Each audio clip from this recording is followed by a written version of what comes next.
Imaginons un pays où les singes se multiplient et partagent la nourriture avec les humains. Et malgré cela, ces singes sont nourris, logés et soignés et sont traités exactement comme les êtres humains. Et tout cela au détriment des vrais humains, sans équilibrer entre la bienveillance réservée aux animaux et celle propre à l'homme. Les singes ont proliféré et les humains ont considérablement décru. Serait-ce là un comportement moral? Et quel rapport cela a-t-il avec l'athéisme? Nous le saurons tout au long de cet épisode. Louange à Allah et que le salut soit sur son messager. Nous avons vu dans l'épisode précédent que le penchant naturel à la morale est un indice de l'existence d'Allah et que celui qui nie l'existence d'Allah perd tout fondement à la morale. Aujourd'hui, nous verrons que ce déni, à savoir cet athéisme, ne s'arrête pas là. Il est, au contraire, une cause au crime et à l'agressivité. La plupart des athées, en reniant Allah, se sont réfugiés dans ce qu'on appelle la théorie de l'évolution de Charles Darwin, pour expliquer l'existence de l'homme. Nous débattrons scientifiquement de cette théorie, le moment venu, si Allah le permet. Ce qui nous intéresse ici, c'est de citer quelques conséquences morales de l'évolution darwinienne. Voyons celui qui a adopté l'évolution comme alternative à l'existence d'Allah. Est-ce que cette alternative lui a fourni une quelconque base à la morale? Ou bien c'est tout à fait le contraire? L'évolution darwinienne se base sur le fait que les espèces sont issues d'une cellule première à travers des mutations aléatoires et une sélection naturelle. La sélection naturelle signifie que la survie sur ce monde appartient à l'être le plus apte à s'adapter à la nature et à la survie du plus apte.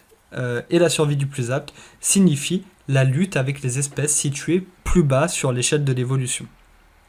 Car le combat est la loi de la nature selon Darwin, comme publié dans son livre L'origine des espèces, puis dans son livre The Descent of Man, la descente de l'homme. Darwin a calqué sa théorie sur l'homme et a considéré qu'il a évolué à partir d'une origine similaire au singe. Et lorsque Darwin parle de l'homme supérieur, le plus évolué, il veut dire l'Européen blanc. Quant aux autres ethnies, elles se situent dans une phase intermédiaire entre l'homme et le singe, gorille, et leur ascendance. Leur évolution est jusque-là incomplète. Darwin s'est basé sur le fait que ces ethnies sont, selon lui, plus proches des singes que ne le sont les Européens sur certains traits, la couleur de peau, le diamètre de la tête, l'aplatissement du nez, la proéminence du front, le volume de la mâchoire et des lèvres, puis il a conclu que les races humaines supérieures ne pourront continuer leur ascension évolutive qu'à travers le combat et l'extermination des races inférieures. Et c'est bien cela le fondement du darwinisme social, social Darwinism, qui implique l'extrapolation des lois de Darwin en biologie sur le domaine de la sociologie. Et donc, rien n'empêche les ethnies qui se voient supérieures sur le plan darwinien de nous pourchasser dans les rues, de s'emparer de nos biens et de nous soumettre à leur service, tout comme nous-mêmes traitons les animaux, puisque selon Darwin, nous ne sommes que de simples animaux plus évolués que le reste de la faune, et alors, ce que nous faisons aux animaux peut nous être affligé par les plus évolués que nous. Un instant. Ce n'est pas une simple hypothèse. Cela est effectivement arrivé. Comment? Dans son livre L'origine des espèces, 6e chapitre, Charles Darwin dit « Dans un avenir relativement proche, si on compte en siècles, les ethnies humaines civilisées extermineront et remplaceront quasi sûrement les ethnies barbares à travers le monde. » Darwin a alors, avec ces idées-là, tiré une balle sur l'humanisme de l'homme, et les Européens s'y sont appuyés pour commettre des génocides et des campagnes d'épuration ethnique, surtout contre des Africains, et les populations autochtones des deux Amériques et d'Australie, car ceux-ci sont plus proches des animaux pour les darwiniens. Il est vrai que beaucoup de pratiques criminelles existaient avant la propagation de l'idée de l'évolution darwinienne, mais ce concept a apaisé la conscience des criminels, puisqu'ils ont désormais une justification scientifique à leurs crimes. Ils ont donc continué leurs agissements, voire les ont accélérés. Le dossier criminel commis est tellement volumineux qu'on ne peut le détailler ici. Mais pour vous rapprocher de l'image, voici quelques brèves mentions.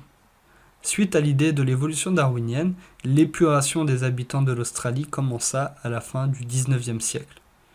Le vice-président de la Royal Society, James Bernard, a déclaré en Tasmanie, l'une des îles d'Australie, en 1890, « Il devient évident, et d'après la loi de l'évolution et de la survie du plus apte, que les races inférieures de l'espèce humaine doivent laisser la place aux races supérieures. Nous mettrons en commentaire des liens sur les informations citées, car les faits sont choquants, voire même difficiles à croire. Ces campagnes inclurent le kidnapping de beaucoup d'enfants d'origine australienne. Une grande partie d'entre eux fut envoyée au musée des sciences naturelles en Amérique et en Grande-Bretagne pour déterminer s'ils sont le maillon manquant dans la chaîne de l'évolution de l'animal vers l'homme. Le Premier ministre australien, Kevin Rudd, a présenté ses excuses aux générations volées, il y a seulement 9 ans, le 13 février 2008. Et la nouvelle a été diffusée sous ce titre. Les excuses officielles de Kevin Rudd aux générations volées. Ceci, en plus de la stérilisation obligatoire que les darwiniens pratiquaient à travers le monde envers les races considérées comme moins évoluées ou qui portaient des traits génétiques non désirés. Ceci était donc un fardeau pour la nature. Il fallait les stériliser pour les éteindre et permettre une amélioration de la progéniture, l'eugénisme.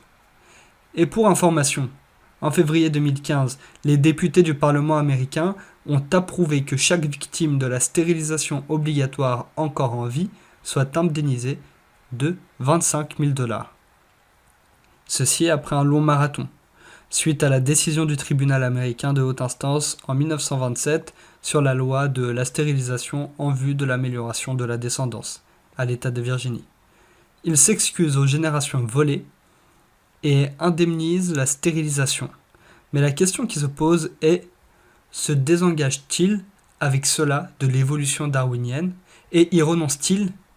Admettent-ils avec ces excuses que tous les humains sont biologiquement égaux? Pas du tout. Ils continuent d'adopter le darwinisme comme foi en leur fort intérieur. Aussi, et sous l'impulsion du darwinisme, les Blancs ont persuadé certaines tribus africaines qu'elles étaient plus évoluées que d'autres en raison de leurs différences sur la longueur du nez ou de la taille.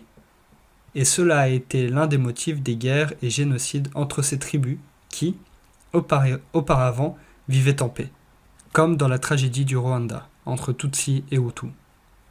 Dans les moralités darwiniennes, rien n'empêche une nation d'exposer dans des zoos humains ceux qu'elle voit moins évolués qu'elle, tout comme nous mettons les animaux dans un zoo. La surprise est que ce n'est pas qu'une hypothèse, cela a réellement eu lieu. Ce fut même un phénomène en Amérique et dans plusieurs pays européens. Tu trouveras à ce propos des informations et des photos sur le net, diffusées sous le titre de Human Zoos, c'est-à-dire des zoos pour humains. Il y a des archives de photos affligeantes et de nombreux articles à ce sujet, comme celui-ci, titré « L'histoire oubliée des zoos humains ». Mais ces articles contiennent des photos nues, car certains zoos humains interdisaient à ces hommes de porter des habits et les dénudaient complètement, hommes et femmes. Ils devaient s'exposer aux visiteurs du zoo et tourner sur eux-mêmes pour que les civilisés contemplent ces créatures assimilées à des animaux. Voici une fillette à Bruxelles, en Belgique, traitée par des Blancs comme étant inférieure sur l'échelle de l'évolution, maintenue dans une cage et nourrie comme les animaux. Et voici Ota Benga, en 1906. Les commerçants ont tué ses parents et sa tribu en Afrique pour la vendre aux darwiniens, qui ont vu en lui une preuve de l'évolution. Il fallait qu'il pose en photo avec un chimpanzé dans le zoo du Bronx à New York, et des cas comme lui sont nombreux. Et voici cette photo, en France, d'une femme avec son enfant au zoo humain, et celle de l'exposition d'un village africain, en France, où les Noirs sont exposés aux côtés des animaux. La liste des drames darwiniens est longue.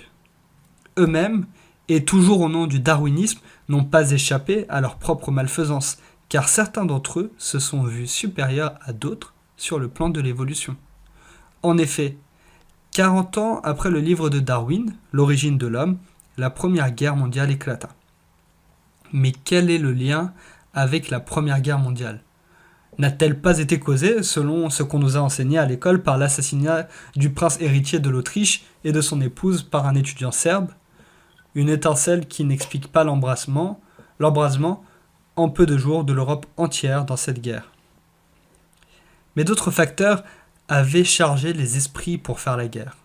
Des motifs religieux, politiques, et l'un des motifs les plus importants était la propagation du darwinisme social, qui a préparé beaucoup d'Européens adhérant à cette pensée à entrer en guerre et à y agir comme des fauves, car le combat et les massacres étaient pour eux la loi de la nature.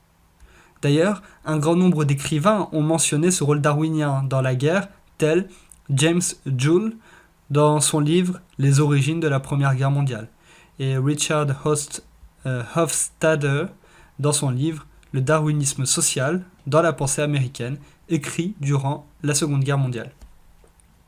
La pensée darwinienne a même généré de grands meurtriers tels Hitler, fondateur du nazisme, qui se base sur la supériorité de la race aryenne allemande, comme mentionné dans le livre Le darwinisme et l'Holocauste ethnique nazi. Et Staline, comme mentionné dans le livre Signe dans la vie de Staline de Yaroslavsky. Il y est cité, je cite, « Très jeune et pendant qu'il était encore étudiant à l'école de l'Église, le camarade Staline a développé l'esprit critique et les sentiments révolutionnaires en commençant à lire Darwin et il en devint athée.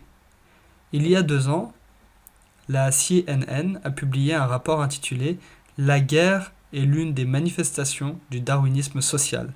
Ce rapport conclut que, lorsque le darwinisme social joue dans la jungle de la politique internationale, les guerres sont alors imminentes.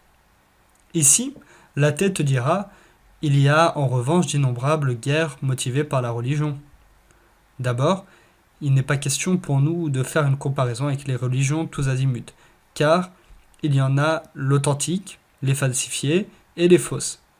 Mais nous précisons qu'ici, nous parlons d'un darwinisme pour lequel la guerre est un but en soi, sans moralité ni norme. Et ce n'est pas parce qu'il est mal appliqué, mais parce qu'il est ainsi, telle est sa pensée.